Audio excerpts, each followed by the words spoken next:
오늘은 예수님께서 나귀 새끼를 타시고 예루살렘에 입성하신 것을 기념해서 지키는 종려주일인데, 종려주일의 화두는 왕이 우리에게 임하신다 하는 것입니다. 아까 우리 문드라 머리 들라고 하면서 영광의 왕이 임하신다고 찬양을 하지 않았습니까? 이 예수님의 예루살렘 입성에 관한 예언의 말씀은 구약성경 스가랴 9장 9절에 나와 있는데, 우리 화면을 보면서 다 같이 읽어보도록 하겠습니다. 시온에 따라 크게 기뻐할지어다. 예루살렘에 따라 즐거이 부를지어다. 보라, 네 왕이 내게 임하시나니 그는 공의로우시며 구원을 베푸시며 겸손하여서 나귀를 타시나니 나귀의 작은 것 곧 나귀 새끼니라. 아멘. 방금 읽은 말씀 속에 네 왕이 내게 임하신다, 이렇게 왕이 오신다고 말씀하고 있지 않습니까? 자, 그러면 이 사복음서 말씀 속에서는 예수님께서 왕이시라고 하는 이 주제가 어떻게 다뤄지고 있는 것일까요? 뜻밖에도 예수님이 왕이시다 하는 것은 예수님의 입을 통해서도 별로 언급된 적이 없고, 예수님의 제자들도 당신이 우리의 왕이십니다 라고 말한 적도 없습니다. 참 뜻밖인데, 예수님이 왕이시라는 이 문제를 제기한 사람들은 예수님을 미워하던 유대 지도자들이었다는 것입니다.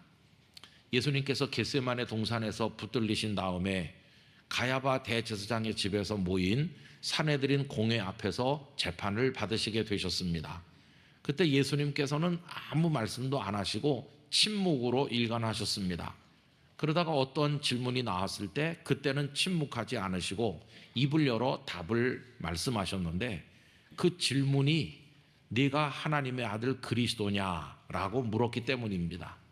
만약에 그 질문에 대해서도 침묵하신다면 예수님 당신의 정체성을 인정하지 않게 되는 것이므로, 그때는 예수님께서 침묵하지 않으시고 당신이 어떤 분인가를 명백하게 말씀하셨습니다. 그랬더니 그 말씀을 들은 앉아 있었던 사람들이 사형에 해당한다, 신성모독자다, 이렇게 판결한 것을 볼 수 있습니다. 그리고 이 사람들은 예수님을 빌라도 총독에게 끌고 가서 고발하게 되죠. 원래 총독은 가이사랴에 주둔하는데, 그때 예루살렘에 오게 된 것은 아마도 유월절 절기 동안에 발생할지도 모르는 불상사를 미연에 막기 위해서 예루살렘에 와 있었던 게 아닌가 짐작을 합니다. 어쨌든 그들은 예수님을 빌라도 총독에게 끌고 와서 세 가지 죄목으로 예수님을 고발하였습니다. 첫째는 백성을 미혹한다. 둘째는 로마 황제 가이사에게 세금을 내지 말라고 선동했다. 그리고 세 번째는 그 예수가 자기를 자칭 왕 그리스도라고 한다 라면서 세 가지 죄목으로 예수님을 고발했습니다. 그런데 뜻밖에도 그 유대 지도자들이 예수님을 고발할 때 그 왕이라고 하는 게 등장한다는 것입니다. 여러분, 오늘 본문 2절이 그 내용인데요. 고발하여 이르되 우리가 이 사람을 보매 우리 백성을 미혹하고 가이사에게 세금 바치는 것을 금하며 자칭 왕 그리스도라 하더이다 하니. 그러면 여러분, 이 사람들이 말한 세 가지 그 고발 내용이 타당한 것입니까? 하나도 타당하지 않습니다. 왜 그러냐 하면 예수님은 백성을 미혹하거나 선동한 적이 없습니다. 예수님은 단지 하나님의 진리를 가르치셨을 뿐입니다. 그리고 두 번째, 세금 내지 말라고 하신 적이 한 번도 없습니다. 오히려 예수님은 이렇게 말씀하셨죠. 누가복음 20장 25절을 보면 그런즉 가이사의 것은 가이사에게, 하나님의 것은 하나님께 바치라. 여러분, 가이사 로마 황제 시저인데 황제에게 바칠 것은 황제에게, 하나님의 것은 하나님에게, 이렇게 말씀하셨지 세금 내지 말라 이렇게 하신 적이 없어요. 더군다나 예수님께서 당신을 왕이라고 하는 거, 여러분, 이건 예수님께서 만나는 사람들마다 나 왕이요, 나 왕이요, 또 제자들에게 내가 왕이란다 이렇게 하신 적이 없어요. 오히려 그들의 입을 통해서 예수님이 왕이라고 한다는 얘기가 빌라도에게 전달됐을 뿐입니다. 자, 그러면 이런 고발을 받은, 그래서 예수님을 앞에 놓고 재판을 하게 된 빌라도는 무슨 생각을 할까요? 여러분, 이 빌라도도 바보가 아니죠. 로마의 고관인데 다 알 거 아니겠어요? 이 사람들이 자기들의 종교적인 문제, 자기들의 이권, 자기들의 불리한 문제를 이 사람에게 덮어 씌워서 끌고 왔다는 것을 빌라도도 다 알고 있는 겁니다. 세 가지 내용으로 고발했지만 첫 번째, 백성을 미혹한다는 데 대해서 빌라도는 아무 관심도 없어요. 꺼내지도 않아요. 그 말은 그저 저 종교적 광신자들이 하는 뭔가 그들만의 문제일 것이다. 이미 그렇게 다 넘겨짚고 있는 거죠. 그 첫 번째, 백성을 미혹한다는 건 언급도 안 해요. 그 다음에 두 번째, 세금 내지 말라 한다. 그거에 대해서도 빌라도는 한마디도 안 했어요. 빌라도가 예수님에게 물은 거 딱 하나입니다. 그 세 번째, 왕이라고 하는 문제. 그래서 왕이냐 이렇게 물어봅니다. 여러분 3절 앞부분에 보십시오. 빌라도가 예수께 물어 이르되 내가 유대인의 왕이냐, 요거 하나만 물어요. 아니 그러면 왜 세금 내지 말라고 했다는 그 고발도 굉장히 심각한 건데 그거에 대해서는 질문도 안 했을까요? 하나만 확인하면 되니까요. 네가 왕이냐 이렇게 물어서 내가 왕이다 이러면은 그거 하나만 가지고도 사형에 해당하는 무거운 죄니까 세금 얘기 이거는 물을 필요도 없다. 그래서 왕이냐 이것만 물어본 거예요. 그랬더니 예수님의 답이 어떻습니까? 3절 후반부에 보시면 대답하여 이르시되 네 말이 옳도다. 여러분 이거 뭡니까? 네 말대로 내가 왕이다. 예수님이 당신 입으로 당신을 왕이라고 수긍하는 그런 대목인 것이죠. 왜 여기서 네 말이 옳도다 하셨을까요? 아까 그 산헤드린 공회 앞에서 재판받을 때도 침묵하시던 예수님이 입을 열어 말씀하신 것은 계속 침묵하면 하나님의 아들 그리스도가 아니라고 부인하는 그런 결과가 될까 봐 말씀하셨는데 여기서도 네 말이 옳도다 한 것은 당신이 왕이심을 명백히 밝히시기 위한 것이었어요. 예수님 비겁하게 당신을 숨기는 분이 아니시고 당신이 어떤 분이시며 어떤 주님이신지를 다 말씀하는 거죠. 예수님도 알고 있습니다. 뭐라고 대답하는지에 따라서 얼마나 심각한 결과가 올 것인지를 알고 계신 거죠. 그러나 예수님은 부인하지 않으시고 내 말이 옳다고 내가 왕이라고 분명하게 대답하셨어요. 자, 그럼 이제 진짜 이상한 건 그 다음입니다.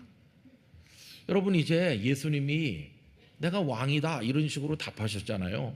그러면 황제를 대리해서 와 있는 총독이라면 그 답을 듣는 순간 어떤 반응을 보이는 게 맞습니까? 자리를 박차고 벌떡 일어나는 게 맞죠.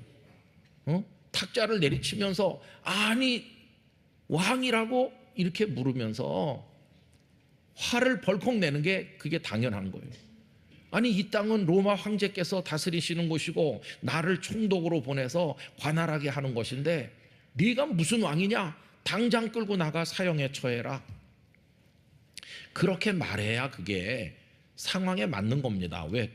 빌라도는 총독이니까, 황제 대리인이니까. 그런데 이 빌라도가 뭐라고 했나요? 참 어처구니 없는 반응을 보이는 거예요. 죄가 없네 그러는 거예요. 아니 상대방이 자기가 왕이라고 하는데 죄가 없다고 하는 거예요. 여러분 오늘 본문 4절을 보십시오. 빌라도가 대제사장들과 무리에게 이르되 내가 보니 이 사람에게 죄가 없도다. 아니 자신을 왕이라고 하는 예수님을 보고 빌라도는 죄가 없다고 무죄 이러는 거예요. 참 이상한 빌라도의 판결 아닙니까? 그럼 빌라도는 왜 예수님을 무죄라고 생각하는 것일까요? 상식으로 생각해 보면 그래요. 빌라도의 상식으로 보면 반란을 일으키는 무슨 왕이 되려고 하는 사람이라면 어딘 비밀 은거지가 있어야 되는 거죠. 거기서 비밀 군인들을 양성하면서 군자금을 모으고 뭔가 거사를 하기 위해서 세력을 넓히고 뭐 그런 증거들이 있다면은 그건 진짜 반역이고 사형에 처해야 되겠지만 자기 앞에 서 있는 이 예수라는 선생을 보니까 남노하고 초라하기 이를 데 없고 아무 힘도 없고 그에게는 무슨 비밀 군사가 있는 것도 아니고 군자금을 모으는 것도 아니고 아무것도 없는데 무슨 왕. 그런데 본인이 내 말이 옳다고 그랬으니까 본인은 왕이라고 하지만 그건 뭐 좀 정신이 이상하든지 뭐 과대망상이든지 왕은 무슨 왕. 빌라도는 그렇게 생각하는 거예요. 그냥 해프닝에 불과하다. 그래서 무죄라고 이야기하는 거예요. 그럼 여러분, 예수님이 왕이 아니라고 생각하는 게 빌라도만의 생각일까요? 유대 지도자들, 예수님을 끌고 온 그 사람들도 예수님을 왕이라고 생각 안 해요. 끌고 와서 죽이려고, 정치적 이슈를 만들려고 왕이라고 합니다, 이렇게 말은 했지만 그 대제사장이나 그 무리들 중에 누구도 정말 예수님이 왕이라고 생각하는 사람 한 명도 없고, 예수님이 왕 될까 봐 걱정하는 사람도 한 명도 없어요. 예수님 무슨 왕이 됩니까? 자기들도 알잖아요. 예수님 무슨 비밀 군사를 키우는 것도 아니라는 거 뻔히 알잖아요. 오히려 예수님을 왕이기는커녕 한없이 멸시하고 천대하잖아요. 그들도 알고 있는 거예요. 예수님이 왕이 아니라는 걸. 빌라도만 무죄라고 생각하는 게 아니고 그 사람들도 마음속으로는 왕은 무슨 왕 이렇게 생각하는 거죠. 고발하는 사람들도 왕이 아니라고 생각하면서 고발하고, 고발을 접수한 총독도 왕이 아니네라고 생각해요. 그럼 예수님은 무죄로 풀려나야 되는 거죠. 근데 결과가 너무 어이가 없어요. 그 결과가 뭡니까? 아무도 왕이라고 생각하지 않는데도 예수님은 왕이라고 했다는 죄를 덮어쓰고 십자가에 달리셨는데 그 위에 죄패가 뭡니까? 유대인의 왕 예수 이렇게 붙어 있는 거예요. 종려주일은 왕으로서 예수님이 임하신 날이에요. 예루살렘에 왕으로서 오셨어요. 그런데 그때 아무도 그분을 왕으로 진심으로 인정하는 사람 하나도 없었어요. 그런데도 왕이라는 패를 붙이고 십자가에 달리셨어요. 그게 예수님의 그 당시 모습이에요. 그럼 여러분, 오늘 우리는 어떤가요? 우리는 입만 열면 당신은 나의 왕이십니다, 그래요. 근데 우린 정말 예수님을 왕으로 인정하면서 왕이라고 하는 건지, 그때 그들처럼 입으로만 그렇게 하는 건지, 이거에 대해서 우리가 조금 혼란스러운 것은, 정말 예수님이 나의 왕이라고 한다면 여러분, 일상생활 모든 현장에서 그분의 모든 말씀에 순종해야 되는데, 내가 내 인생에 왕 노릇한 지가 하도 오래돼서 내가 왕이기 때문에 왕이신 예수님 앞에 서면 어색하기 짝이 없는 거예요. 입으로는 그분을 왕이라고 하지만 실제로는 내가 왕 노릇하며 살아가고 있기 때문이죠. 오늘 종려주일 예배를 드리면서 네 왕이 내게 임하시나니, 이 말씀을 따라 우리 영락교회 성도들과 오늘 같이 예배하는 모든 분들이 진심으로 예수님을 왕으로 모실 수 있기를 바랍니다. 그러면 왜 빌라도 총독이나 그 유대 지도자들은 입으로는 왕 이러면서 예수님을 왕으로는 한 명도 인정하지 않았을까요? 아까 말씀드린 것처럼 그들의 눈, 세속의 눈으로 보면 왕이 아니거든요. 군대도 없고 아무것도 없으니까. 그럼 예수님 분명히 왕으로 오신 건데 왜 세상의 눈으로 보면 전혀 왕답지 못했을까요? 예수님도 좀 군대도 거느리고 세력을 떨치면 될 걸 왜 예수님은 그렇게 초라하게 왕인데 왕이 아닌 것처럼 계셨을까요? 여기 이제 예수님이 세상이 보는 거와는 다른 왕이라는 게 나타나는 거죠. 여러분, 예수님께서는 빌라도와 대화하시는 가운데 당신의 나라는 로마 황제가 다스리고 총독이 관할하는 그런 식으로 이 땅에 있는 나라들을 정복해가지고 은근 보화와 사람들을 장악하는 그런 저속한 욕망의 나라가 아니라는 걸 총독에게 말씀하십니다. 요한복음 18장 36절을 보면 예수께서 대답하시되 내 나라는 이 세상에 속한 것이 아니니라. 너희들이 생각하는 식의 그런 욕망의 나라가 아니라고 말씀하죠. 만일 내 나라가 이 세상에 속한 것이었더라면 내 종들이 싸워 나로 유대인들에게 넘겨지지 않게 하였으리라. 이제 내 나라는 여기에 이 살아있다 없어지게 될 이 지상에 속해 있는 게 아니라고 말씀하죠. 이 나라는 여기 속한 그런 나라들과 다르기 때문에 그 나라를 세우는 방법도 달라요. 그 당시 여러 나라들은 말발굽으로 다른 나라를 점령하고 약탈하고 죽이고 포로로 끌고 오고 그러면서 쟁취하고 점령하는 그런 나라죠. 예수님의 나라는 그런 방식으로 세우는 게 아니라 진리로 세우는 것이 진리. 그래서 요한복음 18장 그 37절을 계속 읽어보면 이렇습니다. 빌라도가 이르되 그러면 내가 왕이 아니냐? 내 나라는 여기 속하지 않았다고 그러니까 빌라도가 이해를 못했어요. 그러면 왕이 아니냐고. 그랬더니 예수께서 대답하시되 네 말과 같이 내가 왕이니라. 내가 이를 위하여 태어났으며 이를 위하여 세상에 왔나니 곧 진리에 대하여 증언하려 함이로라. 진리로 세워지는 나라가 주님의 나라인 거죠. 무릇 진리에 속한 자는 내 음성을 듣느니라 하신대.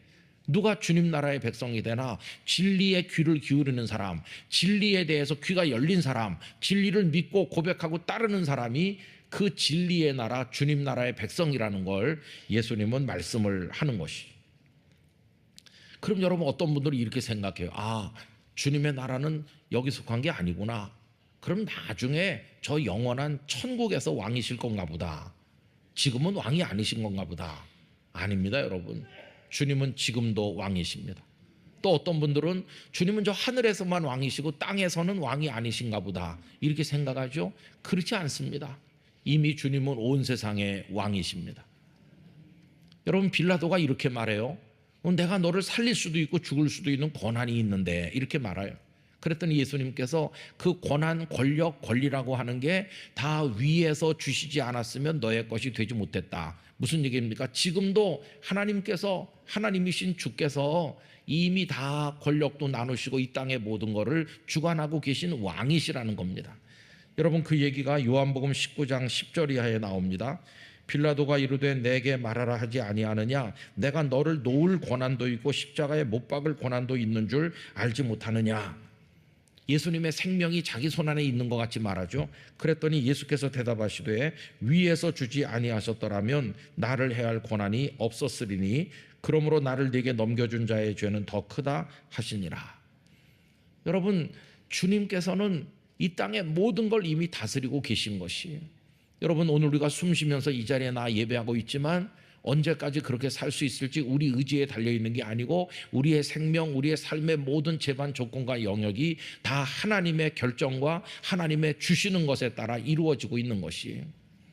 전 세계 왕이 등장하고 대통령이 등장하고 통치자들이 나타나서 이렇게 저렇게 하고 있는데 그것이 다 열국 위에 계시는 통치자이신 주님의 결정이라는 걸 우린 알아야 되는 것이에요. 지금 대한민국은 대선을 또 앞에 두게 되어 있잖아요. 그러면서 누가 또 다음에 대통령이 될 건지 불안해하기도 하고 기도도 하고 뭐 여러 가지 다 마음들이 복잡하실 텐데 여러분, 우린 이걸 믿어야 됩니다. 주께서 결정하실 줄 믿습니다. 주님이 다스리실 줄 믿습니다. 그걸 믿는 것이에요. 어떤 사람은 그걸 투표를 해야지 기도를 해갖고 뭐가 되느냐 이렇게 말하지만 저는 주님의 뜻대로 된다고 믿습니다. 왜? 그분이 우리를 다스리시는 왕이시니까요. 근데 문제는 뭐냐 하면 그러면 왜 예수님은 좀 왕처럼 하고 다스리시지 않느냐? 좀 왕관도 쓰시고 병력도 많이 거느리시고 세상의 군왕들을 다 무릎 꿇게 만들고 좀 그 위에 군림하셔서 왕답게 하시면 우리가 따를 텐데, 근데 예수님 초라한 옷 입고 빌라도 총독의 관저에 서서 그런 모습을 가지면 안 되잖아요. 근데 왜 예수님은 그렇게 하시나? 왕이 아닌 것처럼. 여러분, 이 속에 주님이 보여주시는 오묘한 진리가 있는 것이, 여러분, 이 세상에서 왕이 되는 방법은 뭡니까? 오늘 설교 제목이 왕이 되는 법인데 세상에서 왕이 되는 법은 다른 사람을 밟고 자꾸 더 높은 곳으로 올라가서 최후의 1인자가 되면 그 사람 왕이 되는 겁니다. 그게 세상의 방식이거든요. 그런데 주님의 방식은 그 반대인 거예요. 주님은 내려가고 또 낮아지고 또 낮아져 가장 밑에까지 내려감으로써 왕이 되는 것이에요. 왜 주님은 그런 방법을 택하시나? 남을 밟고 올라서는 방법으로 하면 이 세상에 죄가 끝나질 않고 비극이 끝나질 않아요. 누군가는 무릎 꿇게 만들어야 되고 밟고 올라서야 되니까 그 속에 끊임없는 전쟁과 사륙과 미움이 계속되는 거예요. 평화의 나라는 오지 않아요. 그러나 당신이 내려가고 낮아지면 거기 평화가 오는 것이에요. 진정한 왕이 그 살렘의 왕, 평화의 왕이 되시는 거예요. 또 세상이 왕이 되는 방법은 남을 죽여서 없애서 제거함으로써 내가 살아남아 왕이 되는 겁니다. 그러나 예수님이 왕 되는 방법은 당신이 죽어서 왕이 되는 겁니다. 세상의 왕들은 남을 죽이고 군림합니다. 그러나 예수님은 당신이 죽어서 오히려 진정한 왕이 되시는 거예요. 그게 기독교 복음의 핵심이에요. 그래서 복음이 구현되는 곳에는 참된 평화와 사랑이 있게 되는 것이. 여러분, 이제 우리 그리스도인으로서 예수님을 나의 왕이라고 고백하는 우리 앞에 큰 딜레마가 있는 거예요. 현실적인. 왜냐하면 한쪽에는 군림하면서 힘 자랑하는 그런 왕이 우리 주님이면 좋겠다, 이런 생각이 있어요. 지나간 2000년 기독교 역사 속에 보면 교회는 힘을 가져야 되고 강해야 되고 세상 위에 군림해야 된다, 이런 가르침들이 많이 있었어요. 여러분, 중세 때 유럽을 보세요. 그때 교황이 황제들 위에 있었습니다. 황제가 장가 가려고 그러면 교황의 사인을 받아야 돼요. 교황이 모든 것 위에 있어. 다시 말하면 국가들 위에 교회가 있었어요. 교회가 힘 자랑했어요. 교회가 목소리를 높였어요. 그랬더니 진리는 없어지고 교회는 부패하고 타락했어요. 교회가 아니에요. 그 다음에 17세기, 18세기, 19세기 유럽의 산업혁명이 일어나면서 힘을 가졌잖아요. 영국을 비롯한 많은 유럽의 나라들이 어떻게 했습니까? 그 힘 자랑했어요. 그 힘을 가지고 아시아, 아프리카 여러 가난한 나라들 가서 다 총칼로 점령하고, 그 뒤에 선교사가 따라가면서 십자가 깃발 꽂고 예배당 짓고 불러다가 예배드려라, 이게 선교한다고 생각했어요. 그건 선교가 아니에요. 여러분, 그런 식으로 해가지고 자기들의 힘을 과시했어요. 그게 서구 소위 기독교 국가들이 저지른 일이었어요. 근데 그건 예수님이 원하는 방법하고 전혀 달라요. 근데 오늘날도 교회 다니시는 성도들 중에 교회가 그래야 된다고 생각하는 사람이 많습니다. 교회가 힘을 가져야 되고 목소리를 높여야 되고 대한민국 사회에서 위에 서야 된다고, 우리 권리를 주장해야 된다고 그렇게 생각하는 성도들이 많이 있어요. 그러나 그건 예수님의 방식이 아니에요. 예수님이 걸어가신 왕도는 그런 게 아니고 낮아지는 겁니다. 심지어는 죽는 데까지 가는 겁니다. 다 양보하고 견디고 십자가를 지는 겁니다. 그게 예수님의 길인 것이에요. 어느 쪽이 진정으로 승리하는 길이며 어느 쪽이 영원한 생명의 길이며 어느 쪽이 진정으로 왕이 되는 길인지 우리는 예수님에게서 배워야 되는 거 아니겠어요? 왜? 예수님을 믿는 사람이니까. 여러분, 오늘날 세상과 교회가 왜 시끄러운가? 저는 예수님처럼 왕이 되는 길을 다 버리고 세상의 방식으로 군림하려고 하는 개인과 교회들이 있기 때문에 그 이권과 이권이 부딪히면서 세상 앞에 교회가 부끄럽게 되고 세상도 요란하다고 생각을 하는 것입니다. 정말 예수님을 왕으로 고백한다면 그 왕이신 그분이 가신 방법대로 우리 영락교회 성도들도 믿고 걸어가셔야 된다고 생각합니다. 여러분, 지금도 어떤 분들은 한경직 목사님이 그립다고 그래요. 한경직 목사님 왜 그리워하는 겁니까? 우리나라 최대 교회 담임 목사가 되셨지만 힘 자랑할 수 있고 군림할 수 있는 목사님인데, 한 목사님은 전혀 그런 거와는 거리가 멀었어요. 목사님은 늘 겸손하셨어요. 목사님보다 더 겸손한 사람 어디 있습니까? 가장 낮은 자리에 계시고 아무것도 없는 빈손으로 사시고 남한산성 그 조그만 우거처에서 목소리 높이지 않고 무릎 꿇고 하나님의 보좌 앞에 엎드린 모습으로 살다가 가셨어요. 그분의 소원은 예수님의 뒤를 따라가는 거였어요.